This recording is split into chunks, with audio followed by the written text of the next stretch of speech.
For the third night in a row, a member of Donald Trump's family spoke in prime time. His son, Eric, followed Ted Cruz on stage. He made his endorsement very clear.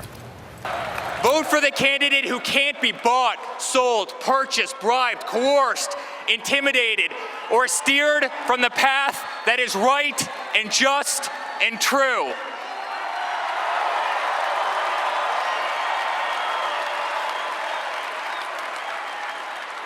And quite frankly, friends, vote for the one candidate who does not need this job. Eric Trump is with us now. Welcome. Hey, thank you guys. Great to be here. We have lots to talk about. A big night last night, huh? Very big. How did it feel to be up there? It was incredible. It was an incredible feeling. I mean, I put a lot of work into that speech. I put a lot of passion into that speech, as you can tell. Who wrote the speech, Eric? Me. Every single word myself. Every single word you wrote, yes. Listen, I love my father immensely. He's the greatest guy in the world, and it's an honor to do that. I'm not a politician. I never planned on being a politician, but it was honestly a great moment to be up there for him because I love him. Let's talk about last night. You didn't give the only speech. Yeah. There was a speech by Ted Cruz as well. The papers this morning are full of this. Attempt at unity falls short. GOP party unity cracks.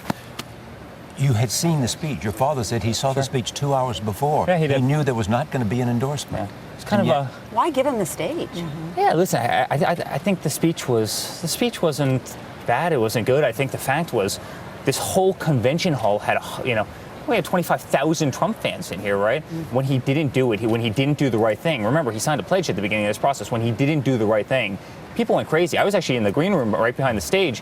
I was about to go out and give my speech. This room I've never seen boos like that. I've never heard boos like that. The house, this whole auditorium was literally shaking with boos. I mean, how do you get booed out of your own convention? Yeah. I mean, how does by your own delegation, by your own party and by your own delegation? Yeah. It was unbelievable. So I think the people in this arena spoke for themselves. I mean, I don't even have much comment on it, but honestly, I think the people in this room spoke for themselves. And you were pleased by that? Listen, I thought it was classless, to tell you the truth. I thought it was a little bit classless. You know, if you're going to go to a convention, you either go to support or you just don't go at all. And so, I think that's just, it's politician 101, right? But there's a larger point here. It is party unity. Sure. I mean, this has been a movement, from a candidate to a movement, and you need the party because a general election, you need structure, you need organization, you need money. If you were in this room last night, we have the party. I mean, if you were in the room and you saw the electricity when I spoke, you saw the electricity when Governor Pence spoke. I mean, it was an incredible feeling. The room was going crazy. But these are Trump delegates. You should have them. Yeah. The question is the larger Republican Party. I mean, the Trump delegates are obviously sitting on the floor, and then you have another 15,000 people in the stands and everything. It's a special day. And then listen, you look at Ryan's, you look at the whole structure, you look at what we've done in Washington, you look at the people who have come on board, meaning the big political names. It's believe me, party unity is there. It's very much there. We keep hearing all the time that Donald Trump's 3 adult children, that's you, Donald, and Ivanka, are his closest advisors, his biggest confidants. What is the best advice that you've given him? Yeah. What role do you think you all play? I kind of actually hate the word advisor. Do you? We're not.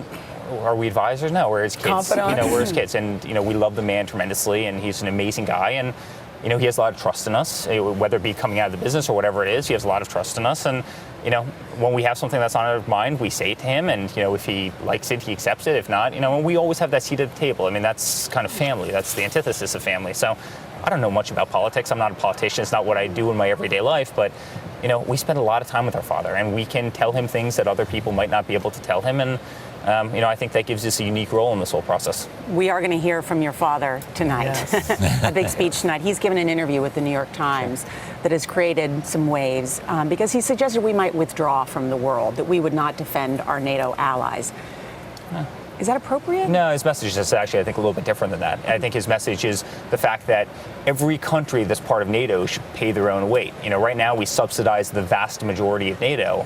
How is that fair? I mean, how is it fair? You have countries that are part of NATO who don't pay in anything. They pay in very, very little. But that's a valid point to say everybody should pay their own weight. And other including President Obama, has made that point. And Charlie, he's been saying that forever, though, because if you look at the amount that the U.S. pays proportionally to NATO, it's like 80% or just some crazy number. The question was about if, in fact, there was an attack on a Baltic country from Russia or from somewhere else. NATO is pledged to defend them. Sure. And the United States is part of NATO. Sure. And if you don't live up to your agreements, people will worry about whether you can be depended on. My father absolutely believes in NATO, and he absolutely believes in living up to it. He wants people to pay their own way. I mean, he's sick of seeing, and this is part of his narrative, right?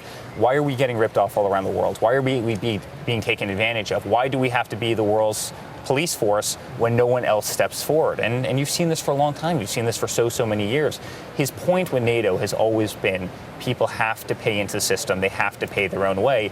It's not right for us to take the disproportional burden. But nevertheless, and by the way, you're saying he did not mean to say that as president, he would not support and live up to the NATO agreement. Of course, NATO's important, right? And by the way, he's the one who's actually said you have to overhaul NATO, right? Because NATO never had anything that dealt with terrorism. I mean, NATO was always designed for, dealing with large countries, large wars, the USSR. I mean, it's so many other things.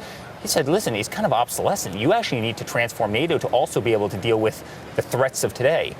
ISIS, Al-Qaeda, and other groups like that. And I think he's been 100% right. And actually, it's interesting that NATO just formed a group that's geared specifically to deal with terrorism.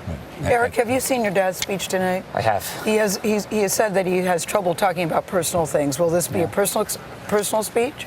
Listen, I think it's going to be a deep speech. I think it's going to be an important speech. I think it's going to talk about a lot of the policy that he's talked about for the last 12 months, and I think so much of the policy that, quite frankly, he's been right about over the last 12 months. You see what's happening to the world with all of these attacks. You're seeing what's happening in the world with what just happened in Nice, in Orlando, and all these places. I mean, right now this world is in a dark place. But I also think there's tremendous optimism, and so I think you're going to see both sides of that. I think you're going to hear probably the problems, but I think it's also going to be a very optimistic speech in terms of how he as a commander-in-chief will be able to fix it. Prompter or no prompter? It'll be a prompter. Okay. It's Eric long Trump. and detailed. Thank you. Okay. Thanks for fulfilling your promise yesterday and coming over. And Yes, we really appreciate Great it. to be with you guys. Good to as always. see you. Great speech. Congratulations. Thank you.